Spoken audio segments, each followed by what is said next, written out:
Magandang araw po sa ating lahat. Purihin ang Panginoon. Pasalamatan po natin siya sa lahat ng kanyang kabutihan, sa bawat araw na ginagawa niya para sa atin upang tayo ay iniingatan at patuloy niyang ginagabayan.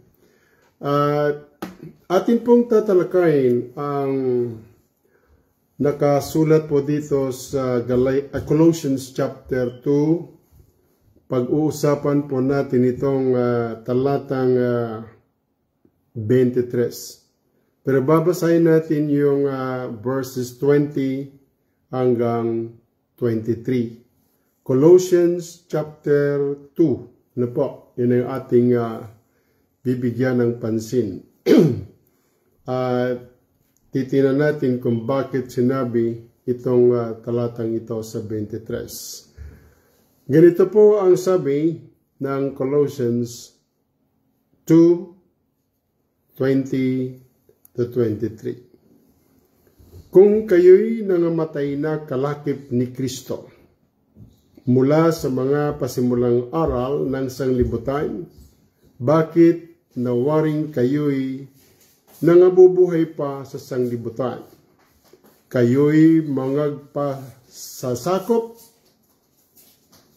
sa mga palatuntunan, gaya ng huwag dumampot, ni huwag lumasap, ni huwag humipo. Ang lahat ng mga bagay na ito ay nangasisira sa paggamit ayon sa mga utos ng mga aral ng mga tao. Ang mga bagay na iyay katotohanang mayroong anyo ng karunungan sa pagsambang kusa at sa pagpapakababa at sa pagpapakahirap sa katawan, ngunit walang anumang kabuluhan laban sa ikalalayaw ng laman. So, yan po ang ating titingnan sapagkat ang mundo, sabi nga, ay nagdiriwang po ng kultura, tradisyon. Ang nakakalungkot lang dito sa tradisyon nito, paiba-iba po ang buwan, paiba-iba din ang petsa. Hindi ba't pag ang araw ng kamatayan ng isang tao ay dapat eksakto yung buwan, eksakto din yung petsa. Ang problema, nag-iiba ang buwan, nag-iiba ang petsa ng kanyang kamatayan. At yun po ang isa sa sabihin nating palaisipan, ano po? At bakit pabago-bago? Dapat isa lang. Ang ating pong titingnan dito ay yung pong tradisyon o kultura na hindi po hindi angkop sa Christianity. Wala namang kinalaman actually sa Kristyanismo. Pero sinisikap ng tao na i-connect ito sa kanyang paniniwalang Kristiyano. Mga kapatid, mga kaibigan, kailangan po nating alamin kung may connection ba ito o wala sa paniniwalang Kristyanismo. Dahil, alam po ninyo, kapag ang mali ay pinabayaang i-practice generation to generation, isang araw, yung mali, aakalain nila, yun po ay tama. Dahil wala pong nagsisiyasat, nagtatanong, tama ba itong celebration nito o mali? Ano ba significance nitong celebration nito? So, dapat pumunta po doon sa puntong, ano ang significance noong pagdiriwang? Ano ang koneksyon sa Kristyanismo? So yun po ang dapat na tingnan. At ang gagamitin pong aklat ay hindi po yung mga sinulat ng kung sinong tao, kundi ang gagamitin pong aklat ay ang banal na kasulatan. Sapagkat kung naghahanap po tayo ng final authority at naniniwala tayo na ang Biblia ay salita ng Diyos, ay ito po yung final authority, ang Biblia. So hindi mo siya pa pwedeng gamitan ng scientific approach or writings ng isang historian dahil final authority nga salita ng Diyos So wala kang idadagdag, wala kang babawasin sapagkat yan ay pinaniniwalaan nating salita ng Diyos ang banal na kasulatan. Manalangin po muna tayo bago natin ipagpatuloy ang pagtatalakay sa nasabi pong mga talata. Panginoon, maraming salamat po sa opportunity na ipinagkakaloob mo sa amin upang mag-aral ang iyong banal na salita. May mga practices, tradisyon, kultura na hinahayaan na lamang na i-celebrate, alalahanin, nang hindi inaalam ano yung kahalagahan, tama ba ito o pagsisiyasat kung tama o mali ang practice. Kaya tulungan mo po kami sa biyaya mo, ay umaasa po kami na ikaw ang siyang magiging gabay, magtuturo sa amin ng mga bagay na ito upang gaya ng sinabi mo ay mag-ingat, makapag-ingat kami sa mga naglipa ng maling aral, maling Kristo, maling pananampalataya, at huwad na nagpapakilalang propeta gayon din ang mga sugo na hindi na mabilang kasama na yung mga peking apostol. Ano po, Panginoon? Kaya tulungan mo po kami na ikaw ang siyang laging magbigay ng paalaala sa amin, magturo sa amin upang kami ay huwag madaya ng mga iba't ibang klase ng pag-aaral at pagtuturo ng salita mo na kung saan, Panginoon, ay nababalutan ng maraming question mark sapagkat marami din ang nadadaya po nila. Kaya tulungan mo kami, pangunahan mo kami, lahat ng susubaybay at manunood ay pagkalooban sila ng kagalakan na maunawaan din naman at maipractice po ang iyong mga salita. Pinupuri ka namin, Ama, pagpalain mo mga kapatid sa pananampalataya at ang mga kapatid at kamag-anak namin na naghahanap po ng kaligtasan, patuloy ka pong mangusap sa kanila. Pagalingin mo po ang may mga karamdaman at palakasin mo po ang aming mga pangangatawan upang magpatuloy kami sa aming paglilingkod sa iyo. Salamat po, O Diyos, sapagkat yan po ang aming dalangin sa pangalan na bugtumanak na si Jesus. Amen.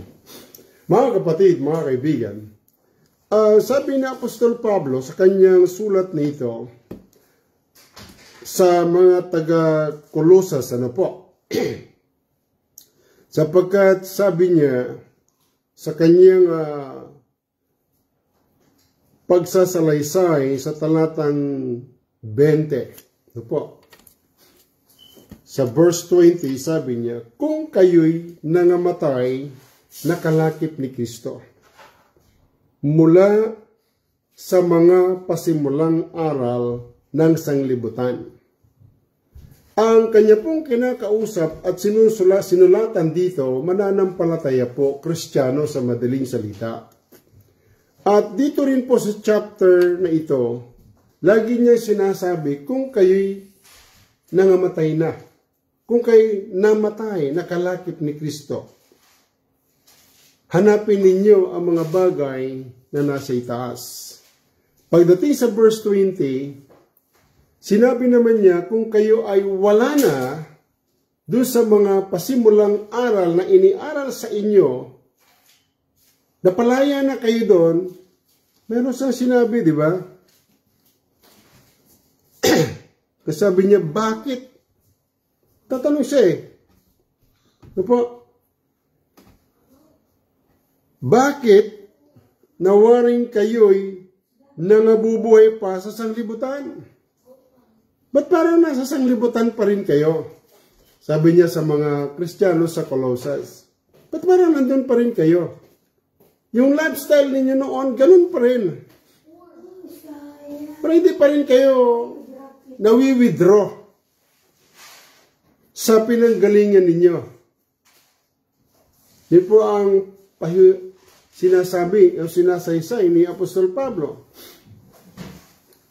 Kayo'y nangapapasakop sa mga palatuntunan. Kala po ninyo yan? Kristiyano na kayo. Pero bakit parang gusto nyong mag-practice o i-practice ang mga inalisan na ninyo? Pinalaya na kayo. Wala na kayo dyan. Alam niyo mga kapatid, itong problema na ito, hindi lamang po ito problema ng mga Kristiyano sa Colossus eh.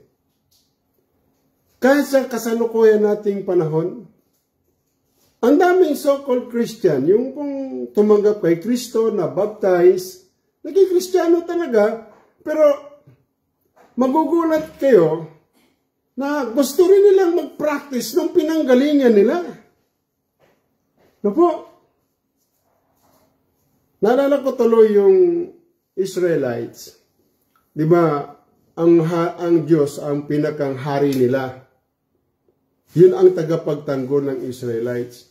Ay nainggit ang mga Israelites dahil pag nakikipagdigma sila, Ark of the Covenant yung nasa unahan nila.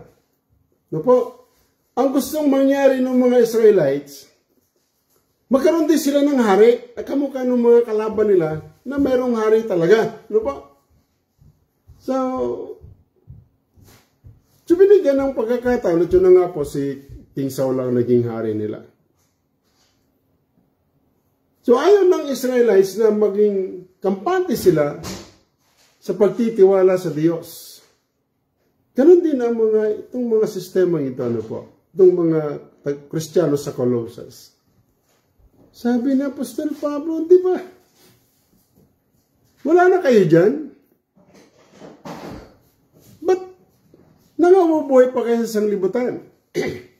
Now, in-specify niya ito sa verse 21. Naging specific na siya. Gaya ng huwag dumampot. Ano po? Huwag dumampot. Ni huwag lumasap, ni huwag humipo. So very particular, yung tinutukoy na Apostol Pablo. Ano po? Nasabi niya, wala na kayo actually dyan eh.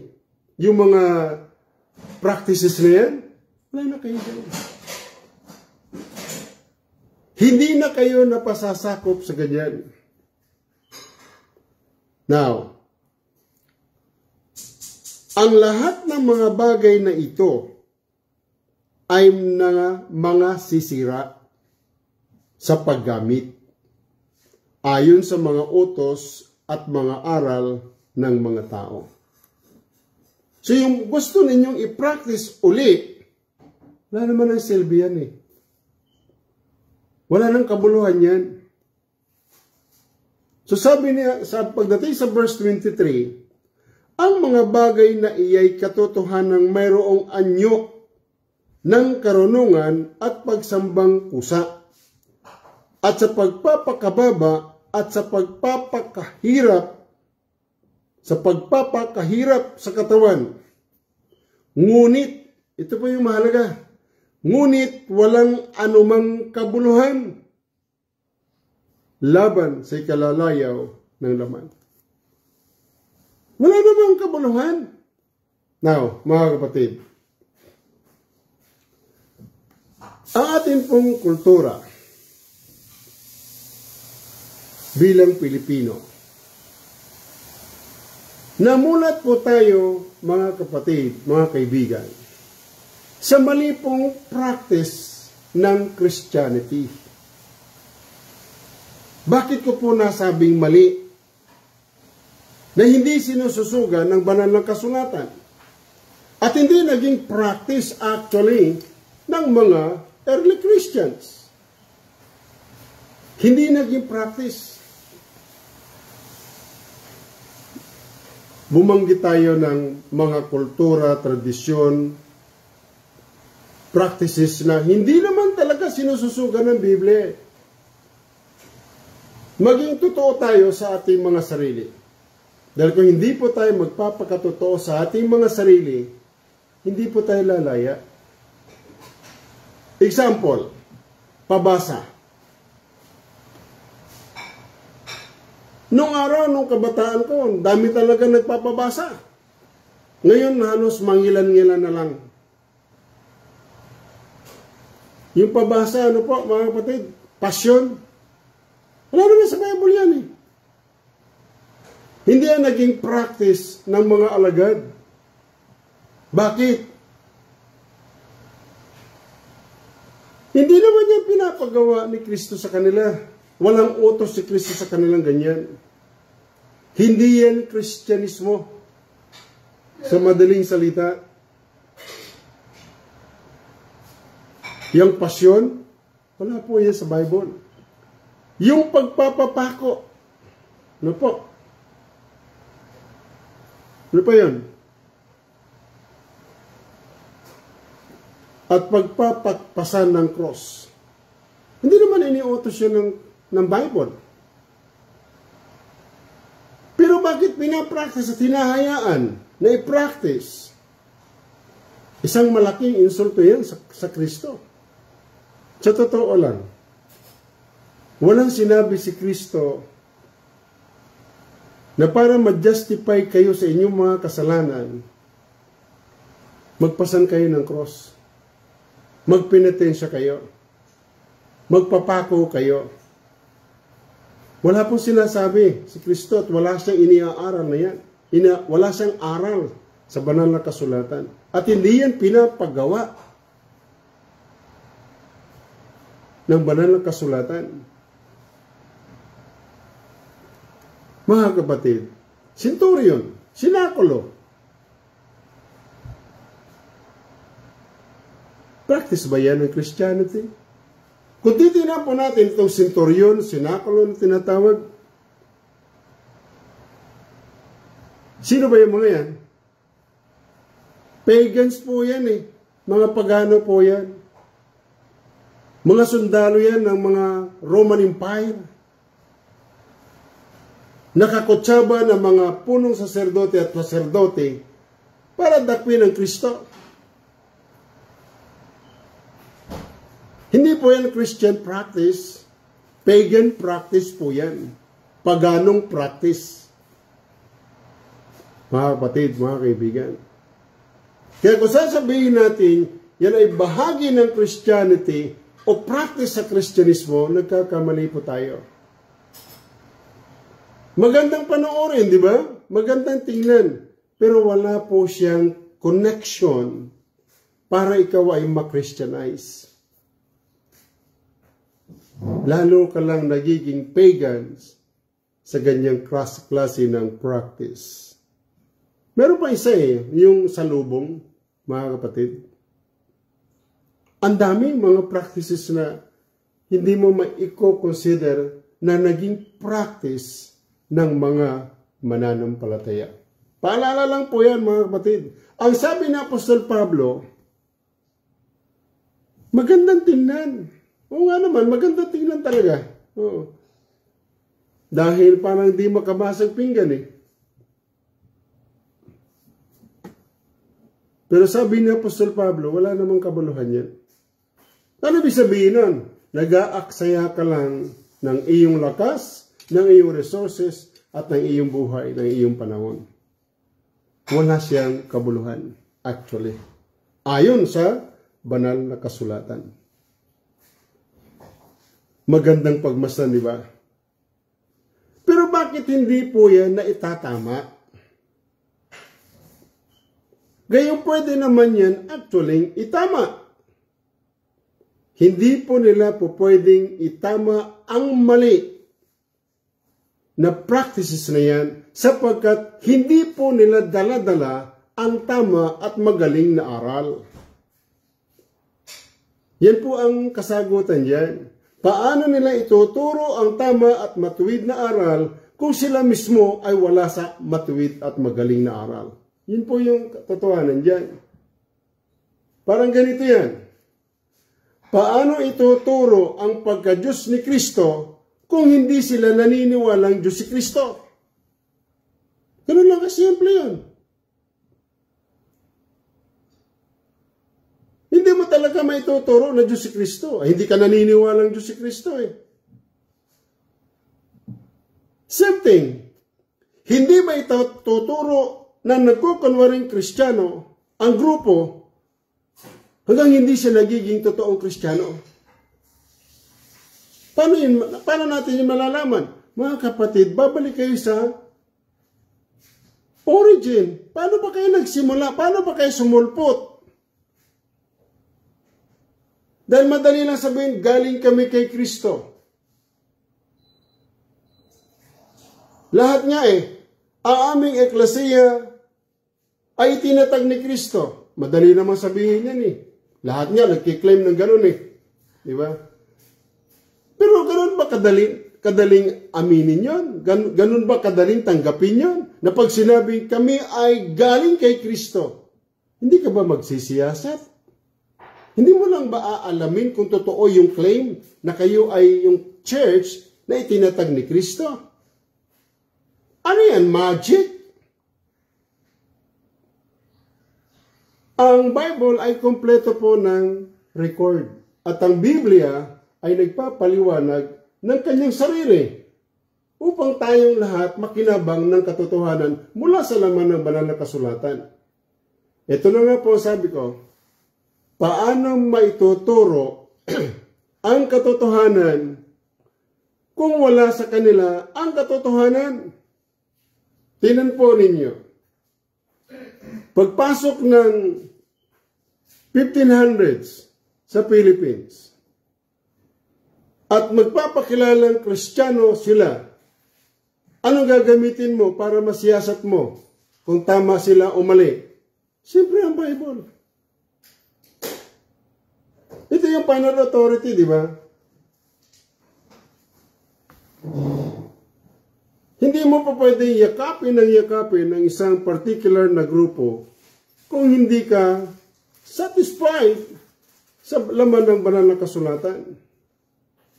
Dahil ang Biblia mismo ay nagpapahayag ng kanyang sarili para masatisfy yung mga nag-aaral ng kanyang salita. Hindi mo pwedeng basta-basta na lang tayo maniniwala. Sabi nga ni John sa kanyang sulat sa 1 John chapter 4, pakinggan mo, siyasatin mo. Yan bang mga ngaral na yan ay sa Diyos? O hindi? Yan bang apostol na nagpapakilala sa harapan ninyo ay totoong apostol o huwad na apostol? Ganun lang. Mayroong pagsisiyasat. Totoo bang yan ay galing sa Panginoon ang kanyang teaching o katha-katha lamang niya? Hindi ba yan bunga ng hallucination? Hindi ba yan bunga ng panaginip nila? So, kailangan pong siyasatin. Hindi po pwedeng tanggapin mo lang ng tanggapin ang sinasabi ng tagapagturo at paniwalaan mo na lang siya nang wala man lang pagsisiyasat. Diyan po doon maraming nalilinlang at naliligaw. Magandang tingnan, di ba? Nagbabaktot ng cross, nagpapasan. Ang ganda tingnan, nagbipinitay siya Pero sabi ni Apostol Pablo, wala namang kabuluhan yan So, kung walang kabuluhan yan, ba't mo ginagawa? Ngayon, ba't niya pinagpapatuloy na gawin? Wala naman nagsasabi sa kanya, walang kabuluhan yung ginagawa mo na yan. Wala naman At hindi naman sinasaysay ng gusto, huwag nyo nang gawin yan sapagat walang kabuluhan yan. At hindi naman binabasa ang banal na kasulatan para aralan yung mga tao. Walang kabuluhan yan. Huwag nyo nang ginagawa yan. Hindi yan sinasabi ng banal na kasulatan.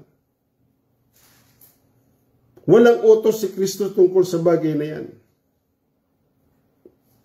Ay kung lahat sumusunod sa instruction ng banal na kasulatan, mangaliligaw ba tayo? Natural, hindi. Ang problema, kahit napakaliwanag na ng talata, binabaluktot pa. So paano magkakaroon ng isang direksyon? Ang nagtuturo ang inaaralan ng banal na kasulatan kung hindi natin talaga ipinipresent ang salita ng Diyos sa mga inaaralan at handang magpaturo ng kanyang salita. So, mali po mga kapatid, mga kaibigan. So, ang isang ganap na Kristiyano, hindi talaga siya maliligaw. Hindi siya pwedeng linlangin. Kahit ilang matataas pang tao ang magsalita sa kanya, pag siya ay talagang totoong Kristiyano, hindi siya po pwedeng malinlang at mailigaw. Dahil bakit? Nauunawaan niya. Alam niya yung totoo. Hindi niya po pwedeng ipagbili ang kanyang kaluluwa sa mali. Dahil bakit? Alam niya yung totoo Yun po yung Kristyanismo. Ngayon, di ba sabi ng marami, kami ang Eklesiya na tinayo ni Kristo. Hindi yung aming kinikilalang founder ang nagtatag, kundi si Kristo. Wala namang problema doon Maganda nga yun Pero sisiyasatin natin kung yung bang claim ay tama. Baka mali.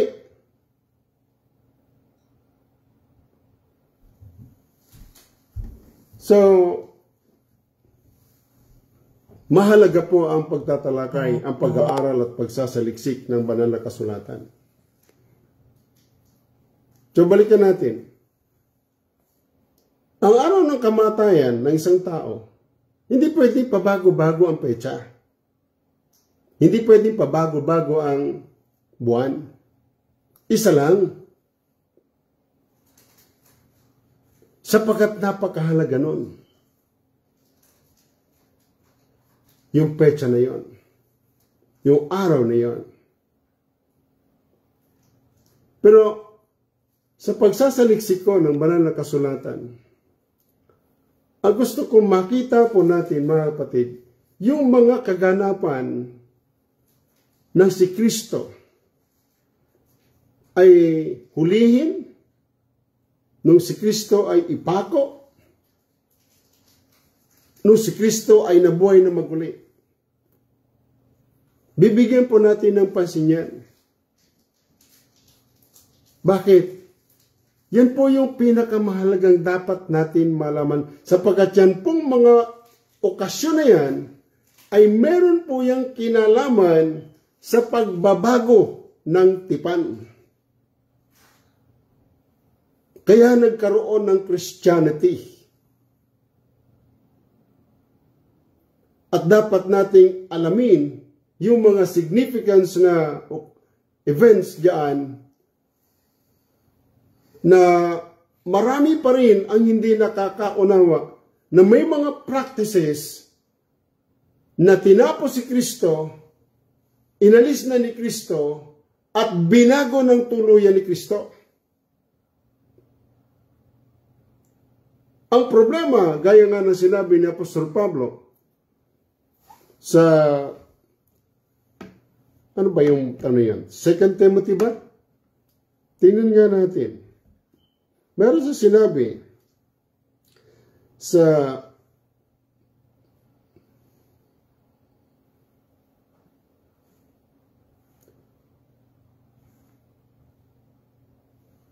Yeah. 2 Timothy 3:7. Sabi ni Apostol Pablo na laging nagsisipag-aral At kailan pa man ay hindi nakararating sa pagkaalam ng katotohanan. Open book ang Bible. Open book na po. Ang Biblia po ay talagang bukas na upang sa atin at pag-aralan. At marami din naman ang nag-aaral at nagtuturo nito. Pero mga kapatid, kaya na sinasabi lagi dito, inaaral, binabasa, hindi dumating sa pagkaunawa. Bakit? Sapagkat hindi po sila nakahandang umunawa sa sinasabi ng banal na kasulatan. Kaya tinatalakay po natin yung mga mahalagang pangyayari sa buhay ng ating Panginoong Hesukristo.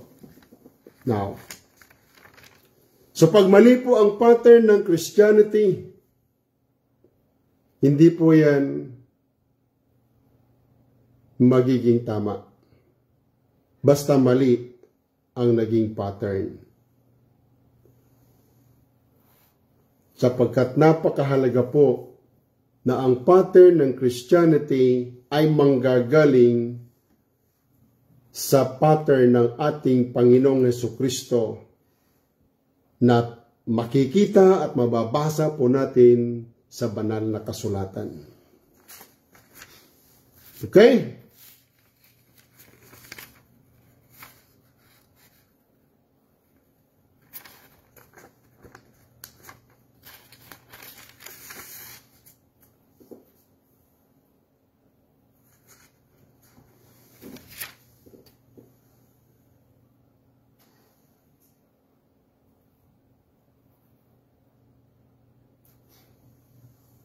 Saan na tayo?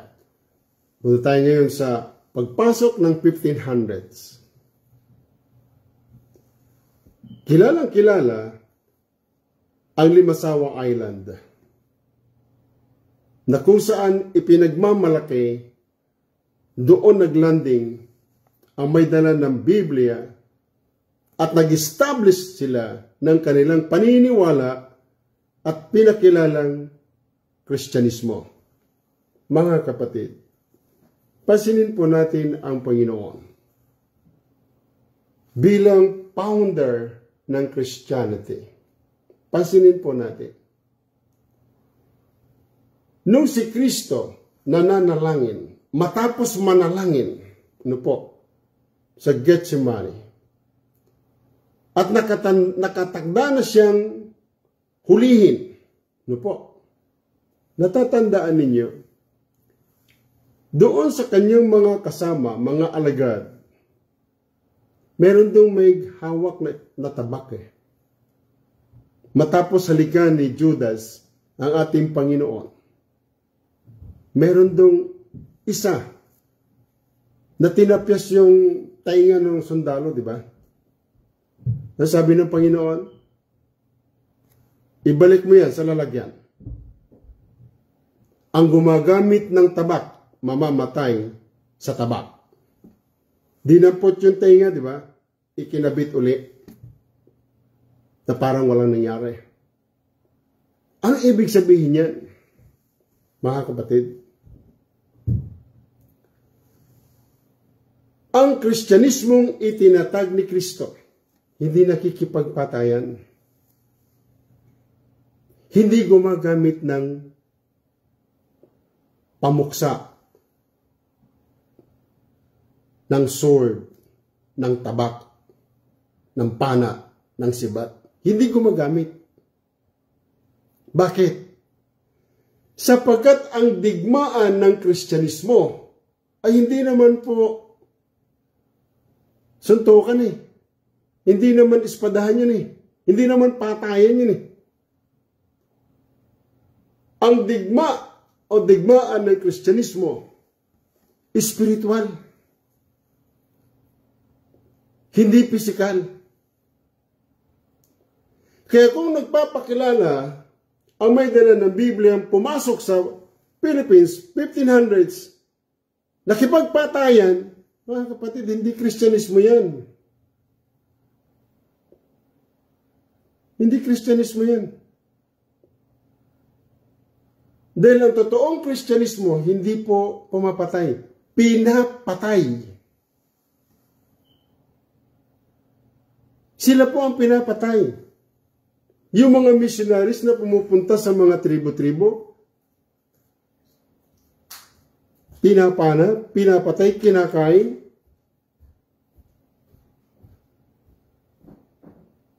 Dahil hindi po minotivate ang Kristyanismo o mga Kristiyano na makipagsuntukan. Wala pong ganon. Ang motivation ng Panginoon, manalangin kayo. Di ba? Magsidalangin kayo. Anong instruction ng Kristo? Mahalin ninyo inyong kaaway. Pagpalain ninyo inyong mga kaaway. Tulungan ninyo mga kaaway. Hindi sinabing patayin. Di ba? So taliwas.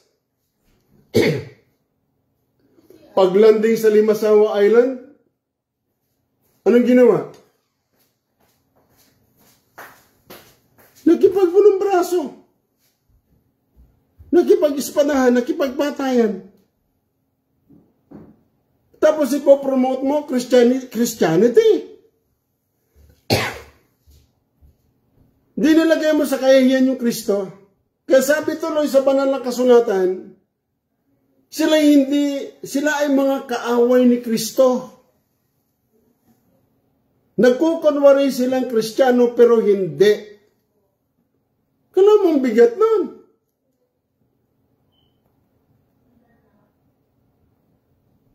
At ang Kristyanismo hindi umaalipin. Nagpapalaya. Nakuha pa ninyo? Akalain mo, dala-dala mo ang Biblia, meron ka pang simbolo ng cross. Tapos pagdating mo sa isang lugar, papatayin mo yung mga tao pag hindi sumunod sa inyo. Ganun ba sinasabi ng banal na kasulatan?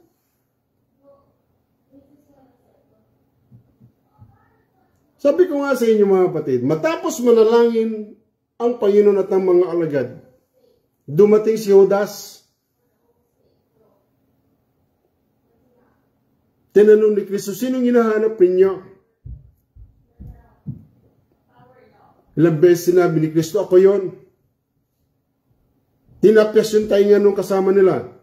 Ano sabi ni Kristo? Ibalik mo yan. Sa lalagyan niya. Ang may hawak ng tabak, mamamatay sa tabak. Ano sabi ni Kristo? Hindi niya pinapahintulutan ang pagkikipagpatayan. Bakit? Anong dala ng Christianity? Kapayapaan. Diba? Kapayapaan, pag-ibig, pang-unawa. Kaya nga sabi ni Kristo, dati ganito. Sa Old Testament, dati ganito. Kamuhian ninyo inyong mga kaaway. Binago ni Kristo. Hindi na ngayon. Mamahalin na ninyo inyong mga kaaway. Pagpapalain na ninyo inyong mga kaaway. Idadalangin na ninyo mga kaaway. Mamahalin ninyo inyong mga kaaway. Sinabi ba, patayin ninyo yung mga kaaway nyo? Hindi ah.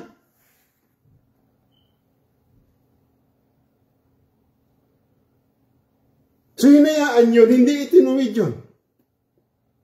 Matagal na panahon. Almost 500 years. Saka palang mayroong dumating na nagtuturo ng matuwid na aral. Pero tingnan niyo mga kapatid, humigit kumulang sa 500 years, ilang generation na yon na tinatanggap ng mga ninuno natin ang maling aral hanggang sa magising akala nila tama. Hanggang ngayon, akala nila, tama pa rin sila, kahit mali. Kaya nga ito sinasabi natin eh. Ang mali ngayon, pag hindi yan itinuwid, hindi itinama yan, yung susunod at susunod na mga henerasyon, paniniwalaan nilang tama yan. Bakit? Hindi na itama eh. Sa simula't simula pa lang, hindi na itama yung mali. Ano sabi ni Paul? Nanggaling na kayo dyan eh. Pinalaya na kayo dyan. Ba't gusto pa ninyong balikan yan?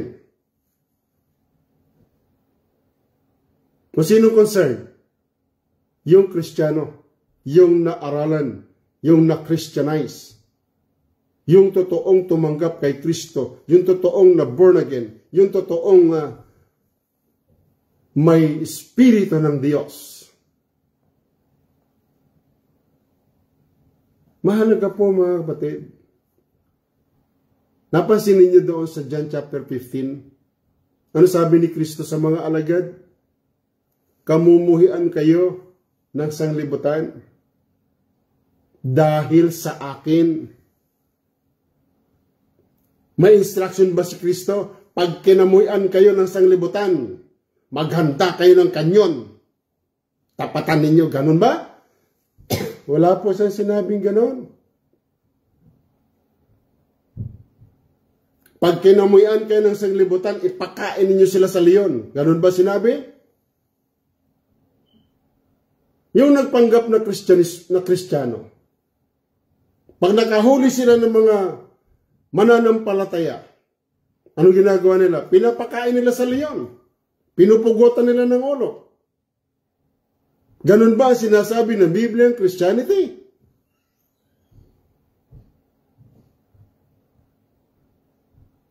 So, masaklap, hindi ba? Malungkot. Dahil yung katotohanan ay binabaluktot sapagkat ang buong akala ay tama yung kanilang practices. Ba't nagkagayon? Sapagkat ang banal na kasulatan ay hindi po in-examine, hindi tiningnan kung ano ang sinasabi. Nakakatuwa, hindi ba? Gusto niyo ng proof niyan? Ito mga punong saserdote at mga saserdote, sapagkat, sabi ko nga, nasakop ang lugar ng Jerusalem, nasakop ang kanilang lugar ng Roman Empire. So, sobrang takot nila sa mga sundalo ng gobyerno ng Roman Empire. Kailangan nilang patayin na yung Kristo. Mga religious leader yan, mga kapatid. Kailangan nilang patayin si Kristo. Makikita po ninyo sa John chapter 11, verse 50 to 53.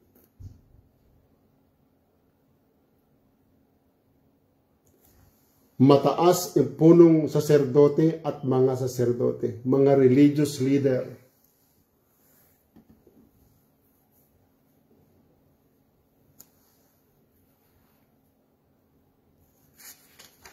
Nakakatuwa na pa.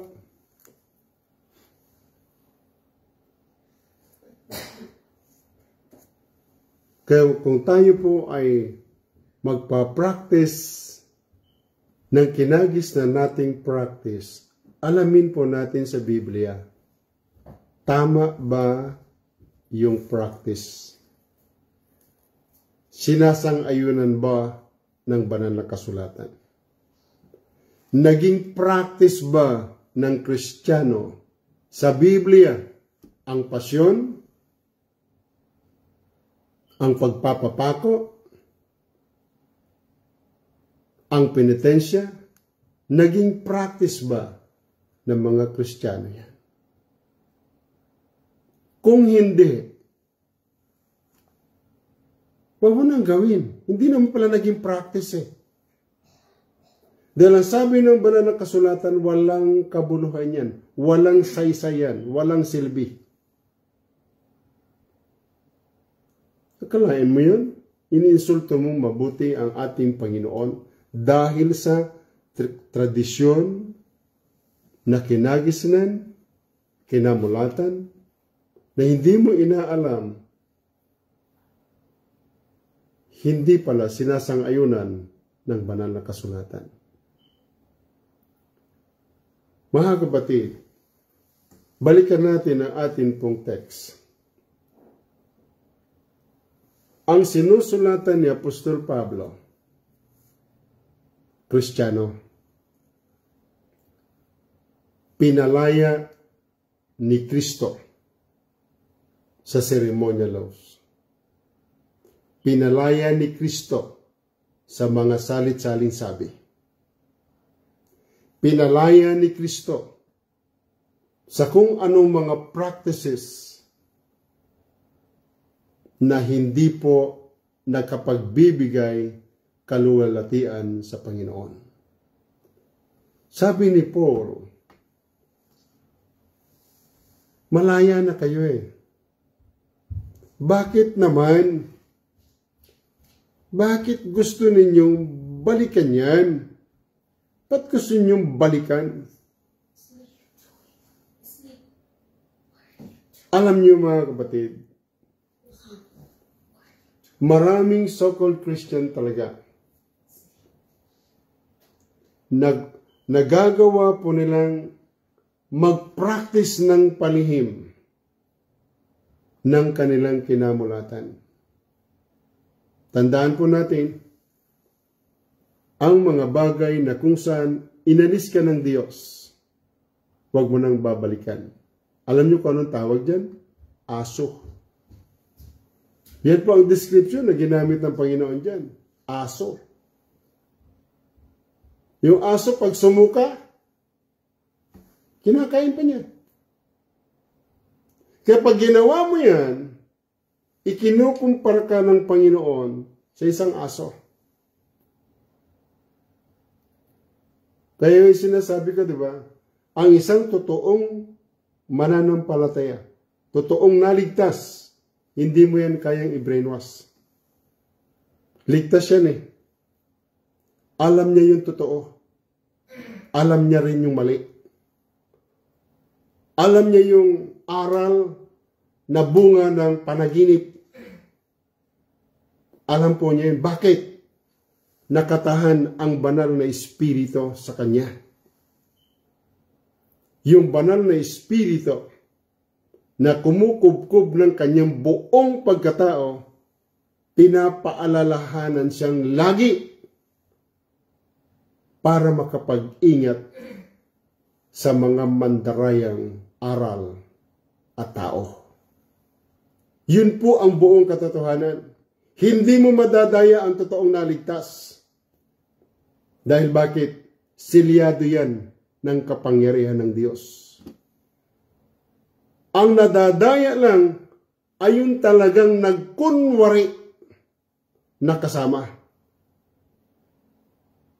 sa Christianity, pero hindi. Yun po ang nadadaya.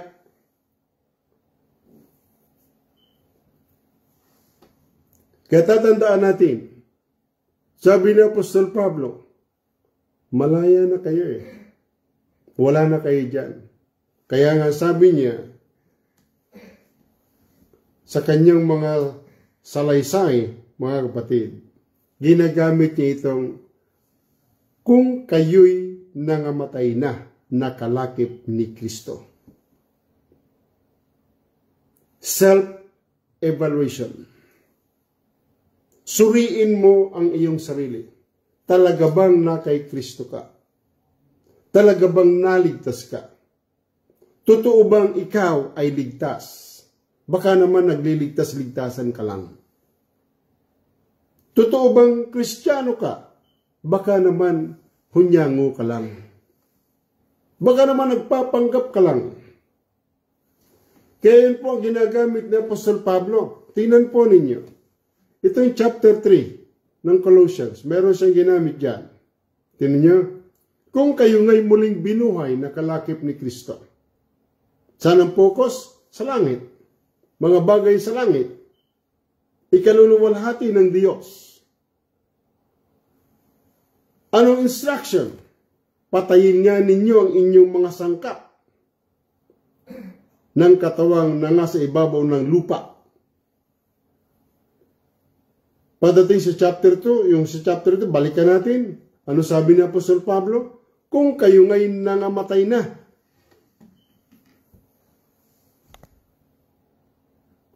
So ano sinasabi niya?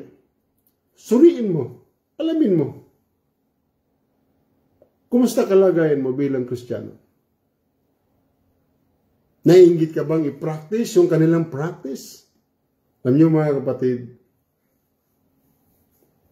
minsan magandang tingnan, ano po, yung bang nakagawian din. Easter Sunday. Magandang pakinggan, magandang tingnan, di ba? Easter Sunday. Pero alam niyo mga kapatid, kalaunan nagiging laman na eh. Hindi na spiritual. Excited na. Yung iba nagdadao sa tabing dagat. Di ba? Wala naman sana masama eh.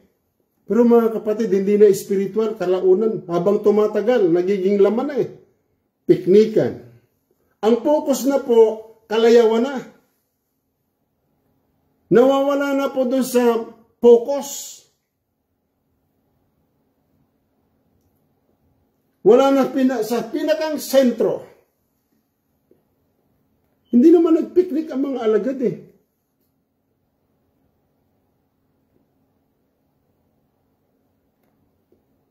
Yun po ang problema. Kaya kung ipapractice natin ang mga bagay, siguraduhin po natin na ito ay spiritual. Hindi ito kalayawan. Hindi ito para isatisfy natin ang ating mga laman, ika nga. Dapat naluluwalhati ang Diyos. Dapat napupuri ang Diyos. At nakapokus sa activities o aktibidades ng Panginoon. So kaya mga kapatid, tingnan natin. Magandang tingnan, sabi ni Apostol Pablo, pero walang kabuluhan na.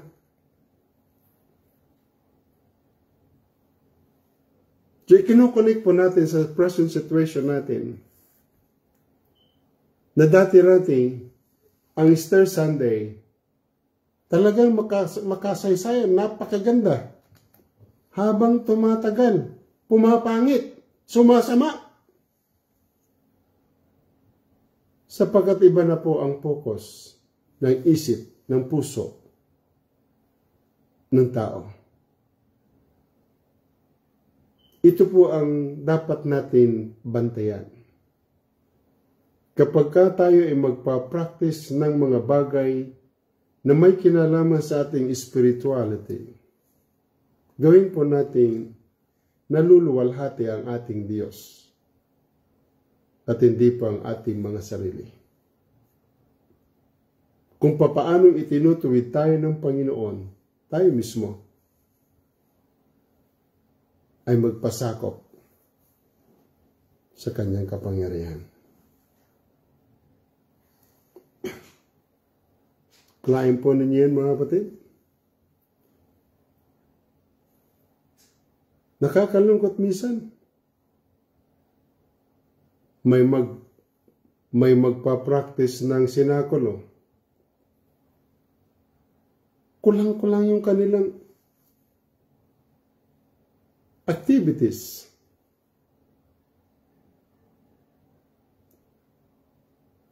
So, bilang Kristiyano mga kapatid,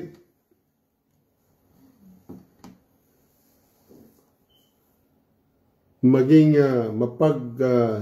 matiyag po tayo. Baka isang araw, itong mga practices nito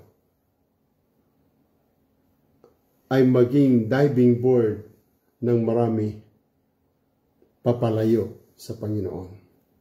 So, tatandaan po, ang tanong dito, kung kayo, sabi ni Apostol Pablo, kung kayo'y nangamatay na, kalakip ni Kristo.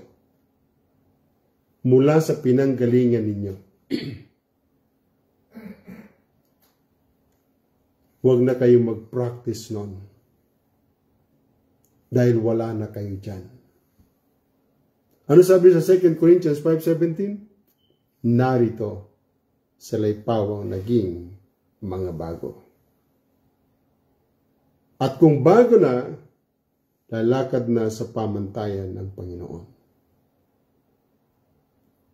So hindi po naging practice. Hindi po naging practice ng mga alagad. Hindi naging practice ng mga sumunod na mga Kristiyano. Ang pasyon, ang pabasa, ang pagpapapako, ang sinakulo, ang pagpipinitensya, hindi po naging practice yan. At hindi rin naging practice ng Kristiyano ang mga ceremonial laws. Dahil wala na po sila dyan. Kaya sabi ni Paul, wala na kayo dyan. Huwag kayong bumalik. Magandang tingnan yan dahil bakit nanggaling tayo dyan. Actually, si Apostol Pablo po talagang nanggaling dyan. At sinasaysay nga niya sa Galatians, di ba? The book of Galatians chapter 1. Sinaysay nga niya yan eh. Ano sabi niya?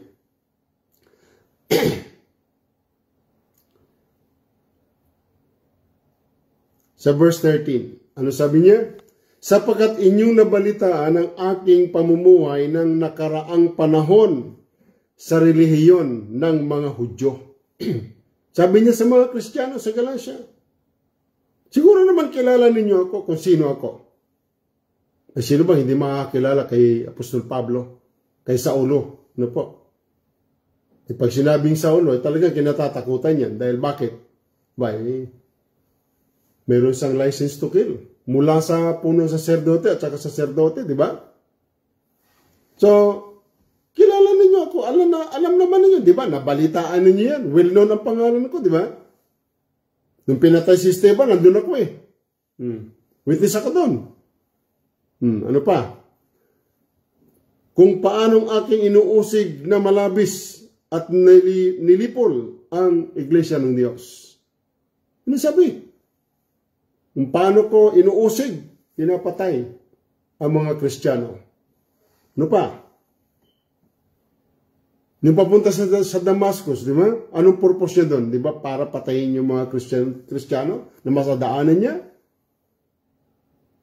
Kaya lang hindi na siya nagtagumpay sapagkat tinawag na siya ng Panginoon.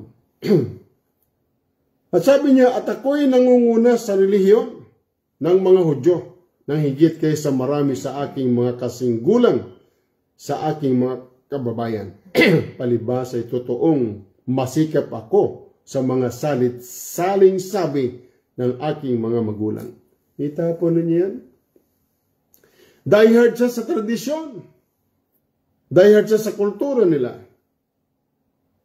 Handa siyang pumatay at mamatay sa kanyang paniniwala. Yan sabi ni Apostol Pablo. Kaya yung kanyang mga sulat sa mga Kristiyano ay talagang tinitestify niya, pinapatunayan niya. Siguro naman kilala ninyo ako. Iniwanan ko na yan dahil mali yun eh. Wala na ako doon. Tapos kayo, babalik kayo? Tapos kayo magpapractice niyan? Nanggaling tayo doon sa ganung practice, ang buong akala natin maayos, maganda, para nakakatuwa sa Diyos, pero walang silbi, walang saysay. O, iba nga, nagpo-prosesyon pa ng kung ano-anong pinoprosesyon nila eh. Ang gandang tingnan nga naman, di ba? Ang ganda, parang di makabasag pinggan eh. Pero sabi niya po sa Pablo, wala namang kabuluhan yan eh. Masakit po ang totoo. Masakit po ang totoo. Pero pag naunawaan mo ang totoo, lalaya ka dyan. At pag naging malaya ka, abay, nabunutan ka ng tinik. Naligtas ka tuloy. Pero hindi ka sasawayin ng banal na kasulatan, ano mangyayari sa iyo? Magpapatuloy ka dyan? Kawawa ka naman. Ang ganda na tingnan, di ba? Pag nagpo-prosesyon, ang ganda tingnan. Yung ako'y Katoliko pa, talagang pakiramdam ko, talagang papunta ako sa langit eh. Sabi ni Apostol Pablo, magandang tingnan, pero walang kabuluhan. Ibig sabihin nun, walang silbi. So pumunta ka doon sa may kabuluhan. Sa makabuluhang activities. Si Apostol Pablo mismo ang nagtitestify, nagpapatotoo. Taga-usig ako dati. Ang tindi ng aking pananampalataya at pagsunod sa mga tradisyon at kultura. Salit-saling sabi. Masikap ako dyan, masigasig ako dyan, nangunguna ako dyan. Kaya yung kanya sinasabi, wala yang kabuluhan. Bakit? Nag-reveal ang Diyos sa kanya. Itinuro sa kanya ng Diyos ang tungkol sa mga bagay ng katotohanan at kaliwanagan. Kaya nga sa tinawag para ituro at gamitin ng Diyos sa mga hari. Nakalagay po sa Book of Acts. Kaya sa tinawag. Para yung mga taong hindi maabot ng mga alagad na natatakot sila, siya ang lumulo, siya ang humaharap at nakikipagtagisan. Dahil alam ng Diyos kung paano siya gagamitin.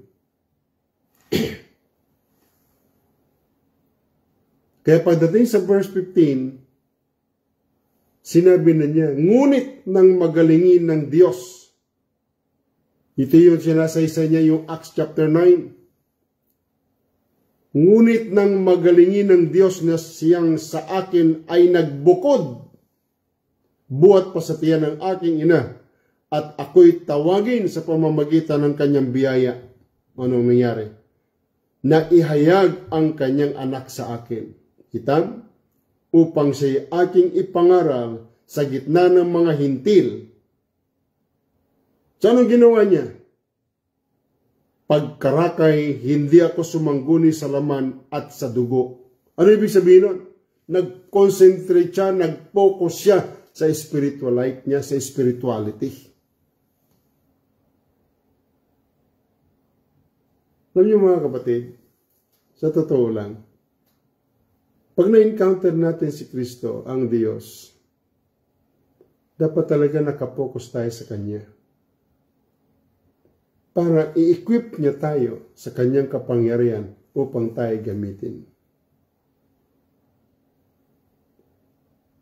Kaya kung si Apostol Pablo man ay nagsasalita patungkol sa kalayaan nitong mga Kristiyano sa mga kautusan, sa ceremonial laws, yung kanya pong testimonial, yung kanya pong mga sulat,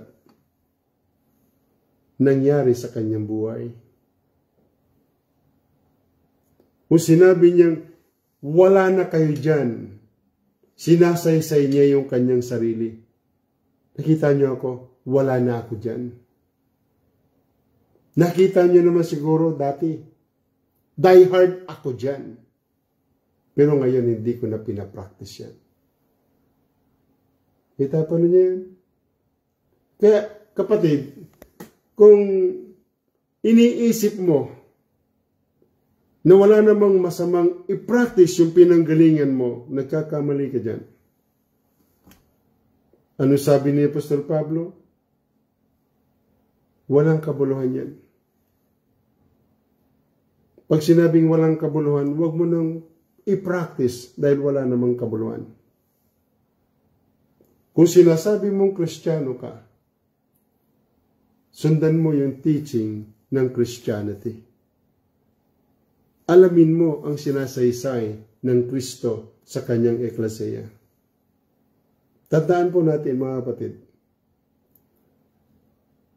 napakagandang alalahanin po natin ang kamatayan ni Kristo. Napakaganda po niyan. Dahil bakit?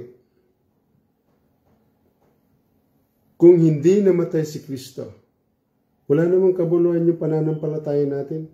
Sa totoo lang, kahit anong sigaw natin ng Christianity, kung hindi siya namatay, wala silbi. Walang silbi ang salvation. Wala po.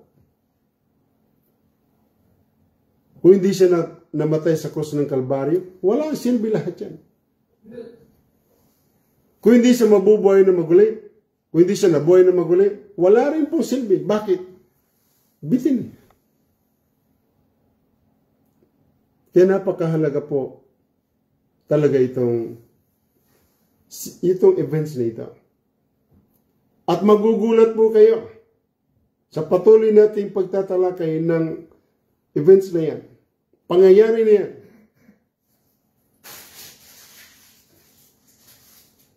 Masakit ang katotohanan pero kailangan malaman.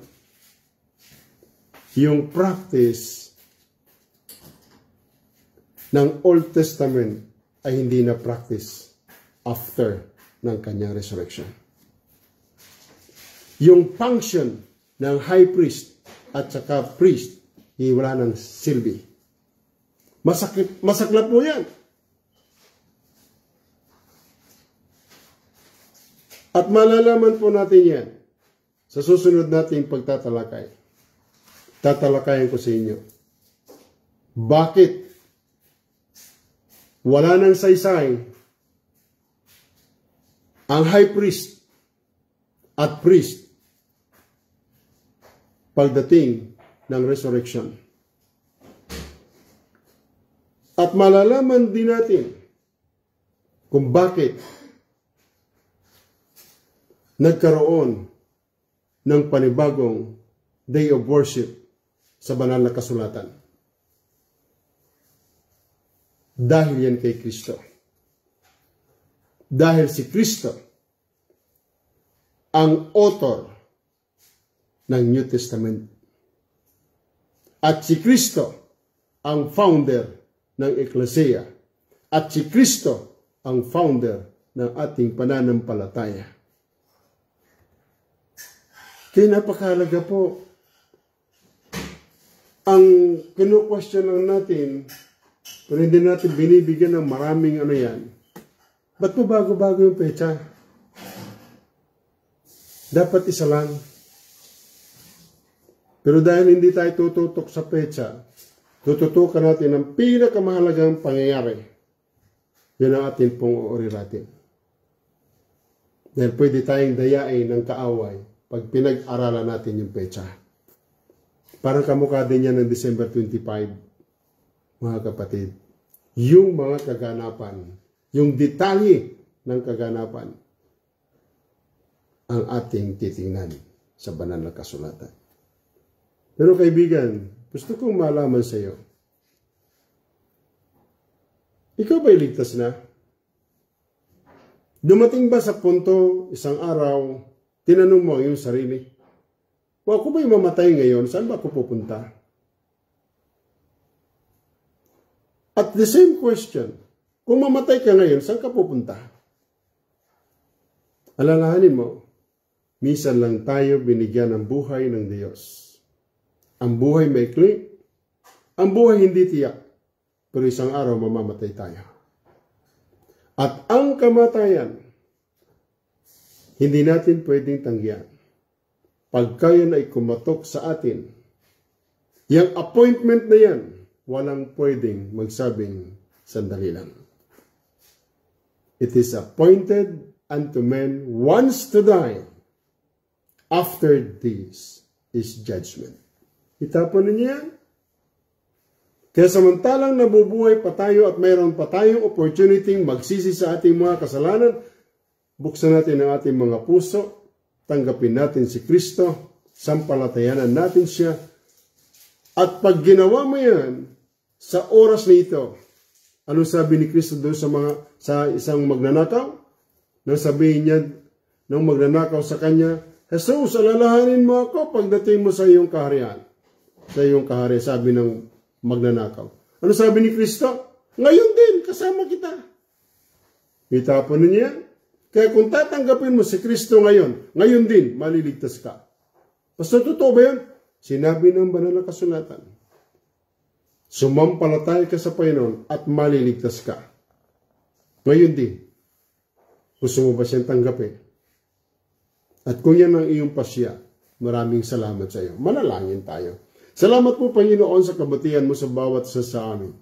Una po sa lahat, patawarin mo kami sa aming mga pagkukulang at tulungan mo kami, Panginoon, sa patuloy namin pagtatalakay sa mga isyo ng tungkol po sa iyong pagdating sa lupa, pagpapakasakit, pagkapako sa krus ng Kalbaryo at sa pagkabuhay ng maguli. Salamat po. Tulungan mo kami na amin pong tingnan ang mga detalye ng iyong pagkapako sa krus ng Kalbaryo at pagkabuhay ng maguli. Pinupuri ka namin, Ama, sapagkat yan po ang aming dalangin sa pangalan ng bugtumanak na si Jesus. Amen at amen.